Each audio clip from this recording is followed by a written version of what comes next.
When I was 27 years old, I worked in an office in San Francisco. I did my job well, and my future was promising. I was alone in the world, and I was happy. On Saturday afternoons, I didn't work. I sailed my little sailboat on San Francisco Bay. One Saturday afternoon, I sailed out too far. The strong afternoon wind pushed my sailboat out of the bay and into the Pacific Ocean. That night, when I had lost all hope, a small British brig saw me and took me on board. The brig was sailing to London. The voyage was long and stormy. I worked as a sailor to pay for my trip.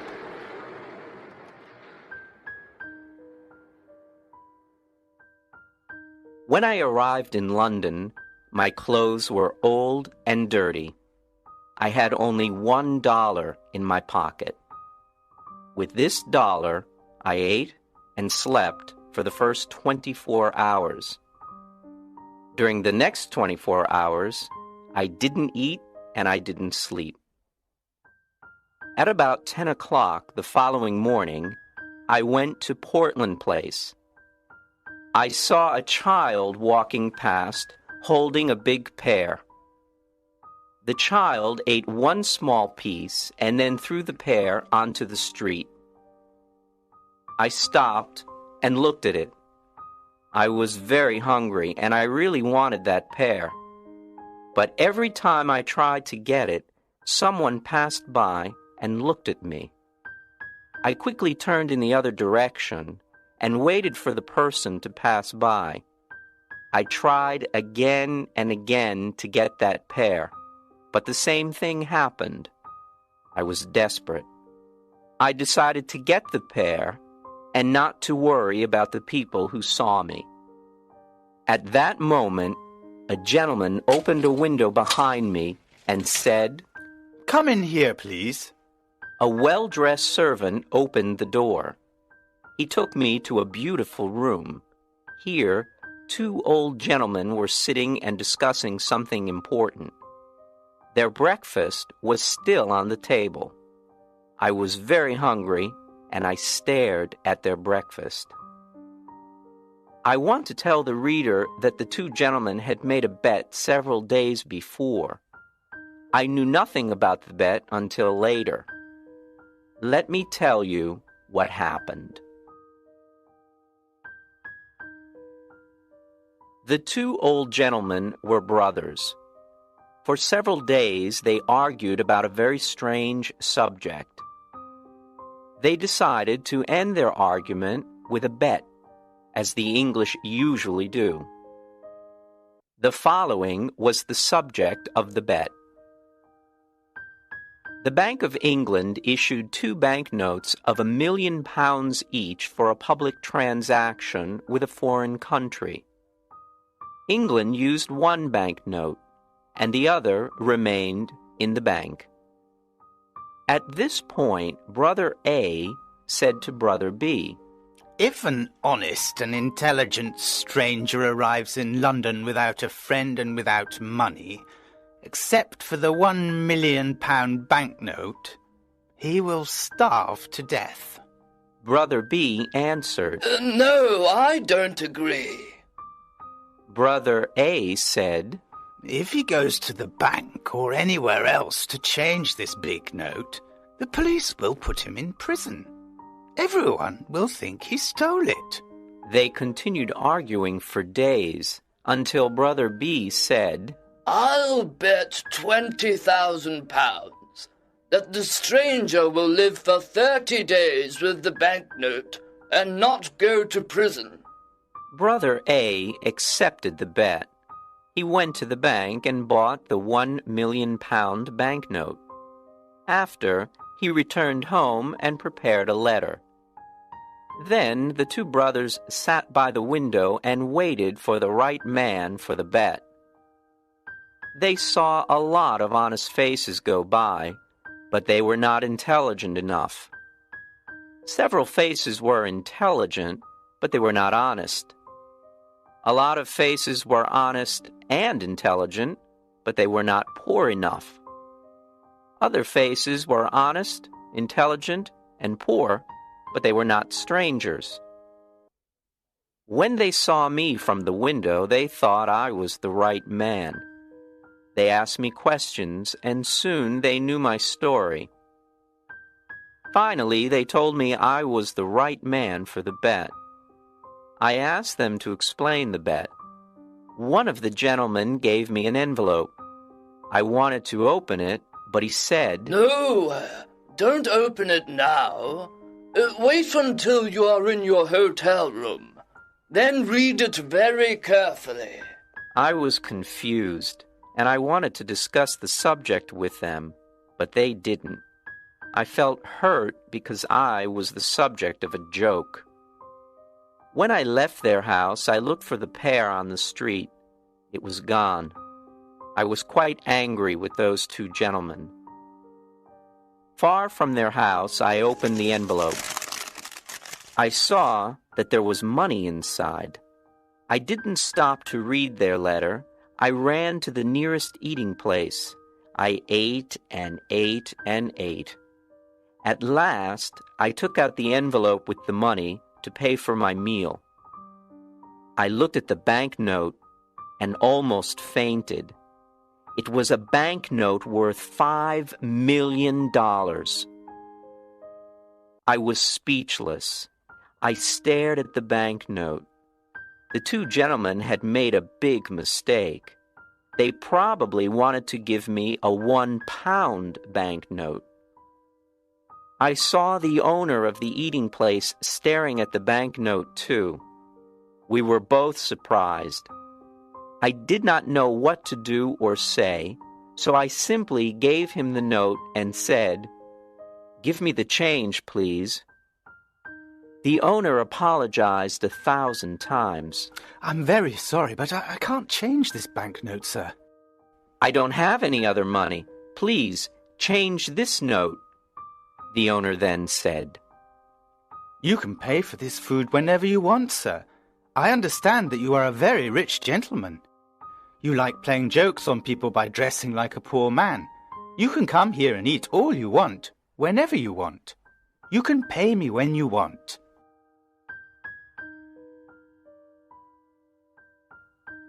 When I left the eating place, I hurried to the house of the two gentlemen. I wanted to correct the mistake they had made. I was very nervous. When I arrived, the same servant opened the door. I asked for the two gentlemen. "They are gone." The servant said.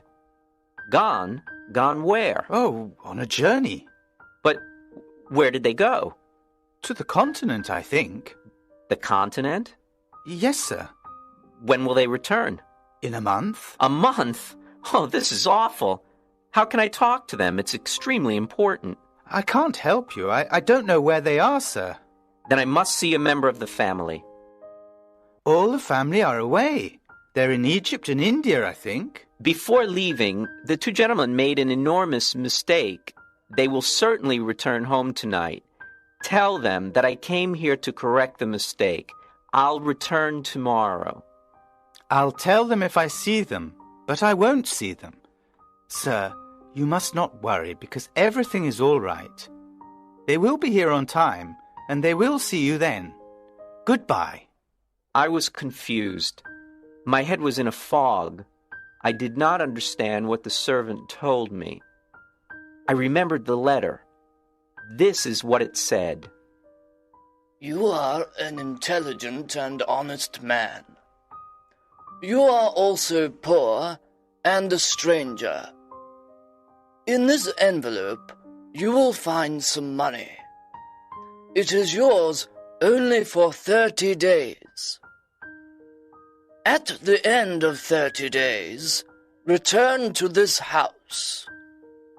I have a bet on you. If I win this bet, you can have any job with any salary that you want." There were no signature, no address, no date on the letter. How strange. I didn't know what to think. I went to a park, sat down, and thought about what to do. After an hour, I reached the decision that follows. The two old gentlemen are playing a game that I don't understand. They are betting on me. But at that time, I didn't know anything about the details of the bet. If I go to the Bank of England to return the banknote, the bank will ask me lots of questions. If I tell the truth, no one will believe me. They will put me in an asylum. If I tell a lie, the police will put me in prison. I can't even give it to anyone because no honest person will want it. I can do only one thing. I must keep the bill for a whole month, and I must not lose it. If I help the old man to win his bet, he'll give me the job I want. The idea of an important job with a big salary made me happy. With this exciting idea in mind, I began walking down the streets of London. Every time I passed in front of a tailor's, I wanted to enter and buy some new clothes. But I had no money to pay for them. The £1 million banknote in my pocket was useless. I passed in front of the same tailor's 6 times. At last, I entered.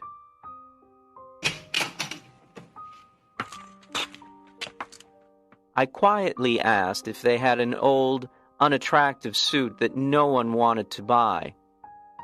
The man I spoke to nodded his head, but he didn't speak. Then another man looked at me and nodded his head. I went to him, and he said, "One moment, please." After some time, he took me to a back room. He looked at several ugly suits that no one wanted. He chose the worst for me. I really wanted a suit, so I said nothing.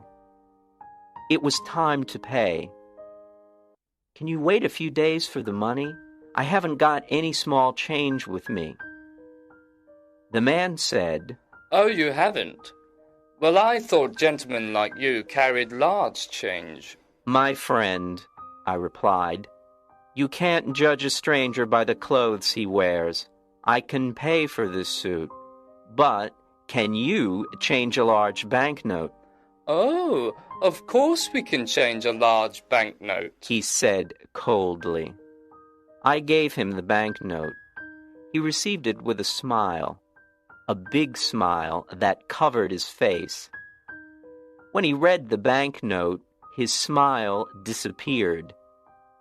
The owner of the shop came over and asked me, What's the trouble?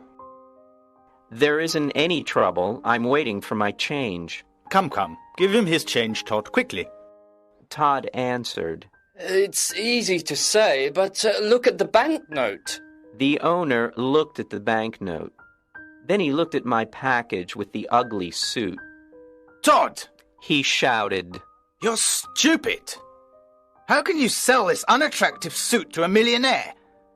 Todd, you can't see the difference between a millionaire and a poor man. I apologize, sir. The owner continued. Please take off those things you are wearing and throw them in the fire. Put on this fine shirt and this handsome suit. It's perfect for you. Simple, but elegant. I told him I was very happy with the new suit. Oh, wait until you see what we can make for you in your size. Todd, bring a pen and a book. Let me measure your leg, your arm. I didn't have a moment to speak. The owner measured me. Then he ordered his tailors to make me morning suits, evening suits, shirts, coats, and other things. "But, my dear sir," I said, "I can order all these things only if you change my banknote, or if you can wait a while before I pay you." Wait a while? I'll wait forever. That's the word. Todd, send these things to the gentleman's address. Let the less important customers wait. "What's your address, sir?" I'm changing my home. I'll come back and give you my new address, I replied. Quite right, sir, quite right. Let me show you to the door, sir. Good day, sir. Good day. The impossible happened. I bought everything I wanted without money. I showed my banknote and asked for change, but every time the same thing happened. No one was able to change it. I bought all that I needed and all the luxuries that I wanted. I stayed at an expensive hotel in Hanover Square. I always had dinner at the hotel, but I preferred having breakfast at Harris's simple eating place. Harris's was the first place where I had a good meal with my £1,000,000 note. That's where it all started. The news about me and my banknote was all over London. Harris's eating place became famous because I had breakfast there. Harris was happy with all his new customers. I lived like a rich, important man. I had money to spend. I lived in a dream. But often I said to myself, remember, this dream will end when the two men return to London. Everything will change. My story was in the newspapers. Everyone talked about the strange millionaire with the £1,000,000 note in his pocket. Punch magazine drew a funny picture of me on the front page. People talked about everything I did and about everything I said. They followed me in the streets. I kept my old clothes, and sometimes I wore them. It was fun when the shop owners thought I was poor. Then I showed them the banknote, and oh, how their faces changed. After 10 days in London, I went to visit the American ambassador. He was very happy to meet me. He invited me to a dinner party that evening. He told me that he knew my father from Yale University. He invited me to visit his home whenever I wanted. I was glad to have a new, important friend. I thought to myself, I'll need an important friend when the story of the £1,000,000 note and bet comes out. I want the reader to know that I plan to pay back all the shop owners who sold me things on credit. If I win the bet for the old gentleman, I thought, I will have an important job. With an important job, I will have a big salary. I planned to pay back everyone with my first year's salary. There were 14 people at the dinner party. The Duke and Duchess of Shoreditch and their daughter, Lady Anne Grace Eleanor de Bowen, the Earl and Countess of Newgate, Viscount Cheapside, Lord and Lady Blatherskite, the ambassador, and his wife and daughter, and some other people. There was also a beautiful 22-year-old English girl named Portia Langham. I fell in love with her in 2 minutes, and she with me. After a while, the house servant presented another guest, Mr. Lloyd Hastings. When Mr. Hastings saw me, he said, I think I know you. Yes, you probably do. Are you the... Yes, I'm the strange millionaire with the £1,000,000 note in his pocket. Well, this is a surprise. I never thought you were the same Henry Adams from San Francisco. 6 months ago, you were working in the offices of Blake Hopkins in San Francisco. I remember clearly. You had a very small salary, and at night you helped me arrange the papers for the Gould and Curry Mining Company. Now you're a millionaire, a celebrity here in London. I can't believe it. How exciting! I can't believe it either, Lloyd. Just 3 months ago, we went to the Miners Restaurant. No, it was the What Cheer restaurant. Right, it was the What Cheer. We went there at 2 o'clock in the morning. We had steak and coffee. That night, we worked for 6 long hours on the Gould and Curry Mining Company papers. Do you remember, Henry? I asked you to come to London with me. I wanted you to help me sell the Gould and Curry gold mine shares, but you refused. Of course I remember. I didn't want to leave my job in San Francisco. And I still think it's difficult to sell shares of a California gold mine here in London. You were right, Henry. You were so right. It is impossible to sell these shares here in London. My plan failed and I spent all my money. I don't want to talk about it.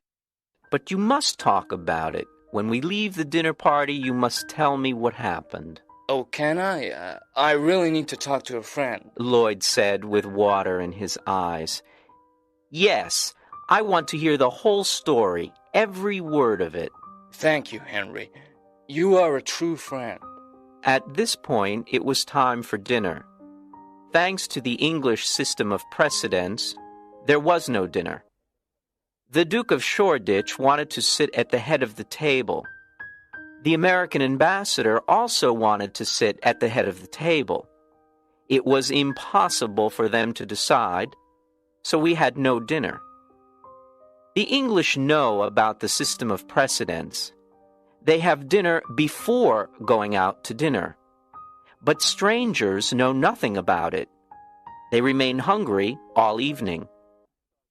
Instead, we had a dish of sardines and a strawberry.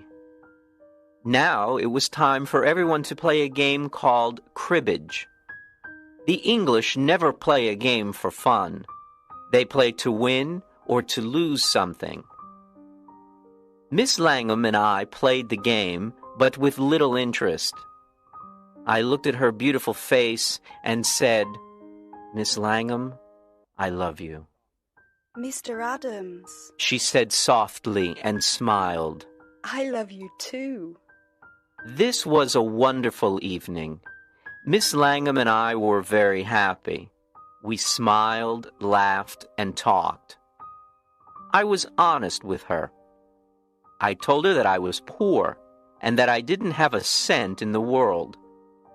I explained that the £1,000,000 note was not mine. She was very curious to know more. I told her the whole story from the start. She laughed and laughed. She thought the story was very funny. I didn't understand why it was funny. I also explained that I needed an important job with a big salary to pay all my debts. "Portia, dear, can you come with me on the day I must meet those 2 gentlemen?" Well, yes, if I can help you. She replied. "Of course you can help me. You're so lovely that when the 2 gentlemen see you, I can ask for any job and any salary. With you there, my sweet Portia, the 2 gentlemen won't refuse me anything." At the end of the dinner party, I returned to the hotel with Hastings. He talked about his problems, but I didn't listen to him. I was thinking about Portia the whole time. When we arrived at the hotel, Hastings said, "Let me just stand here and look at this marvelous hotel. It's a palace. What expensive furniture. You have everything you want. You are rich, Henry, and I am poor." His words scared me. I, too, was poor. I didn't have a cent in the world, and I had debts to pay. I needed to win the gentleman's bet. This was my last hope. Hastings didn't know the truth. "Henry, just a tiny part of your income can save me. I'm desperate," Hastings cried. "My dear Hastings, sit down here and drink this hot whiskey. Now, tell me your whole story, every word of it." "Do you want to hear my story again?" "But you never told me your story." "Of course I told you my story as we walked to the hotel. Don't you remember?" I didn't hear one word of it. Henry, are you ill? Is something wrong with you? What did you drink at the dinner party? Oh, Hastings, I'm in love. I can only think about my sweet Portia. This is why I didn't hear your story before. Hastings got up from his chair, shook my hand, and laughed. I'm very happy for you, Henry. Very happy, He said, smiling. I'll tell you the whole story again. So he sat down and patiently started to tell me his story. To make a long story short, the owners of the Gould and Curry gold mine sent Henry to England to sell the shares of the mine for $1 million. Any money he received over $1 million was his to keep. Hastings' dream was to sell the shares for more than $1 million and become rich. He had only 1 month to sell the shares. He had done everything to sell them, but nobody wanted to buy them. Then he jumped up and cried, Henry, you can help me. Will you do it? "Tell me how." Give me $1 million, and I'll sell you all the shares. You will be the new owner of the gold mine. Don't refuse. I didn't know what to say. I wanted to tell Hastings the truth, but then an intelligent idea came to me. I thought about it for a moment, and then calmly said, "I will save you, Lloyd." Then I am already saved. How can I thank you? Let me finish, Lloyd. I will save you, but not in that way. I have a better way. I know everything about that mine. I know its great value. You will sell the shares by using my name. You can send anyone to me. Since people in London know me, I will guarantee the gold mine. In a week or two, you will sell the shares for $3 million by using my name, and we'll share the money you earn, half to you and half to me. Lloyd was very happy and excited. He danced around the room and laughed. I can use your name! Your name! Think of it! The rich Londoners will run to buy these shares. I'm saved! And I'll never forget you, Henry.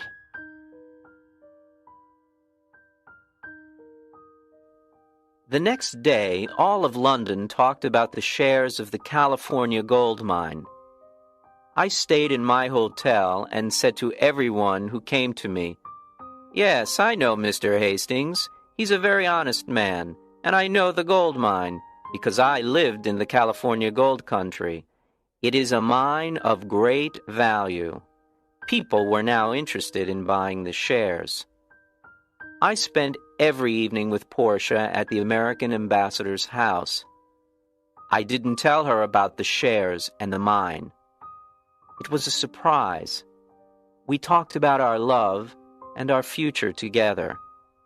Finally, the end of the month arrived. Lots of rich Londoners bought the shares of the mine. I had $1 million of my own in the London and County Bank, and Lloyd did too. It was time to meet with the two old gentlemen. I dressed in my best clothes, and I went to get Portia. Before going to Portland Place, Portia and I talked about the job and the salary. "Portia, you are so beautiful.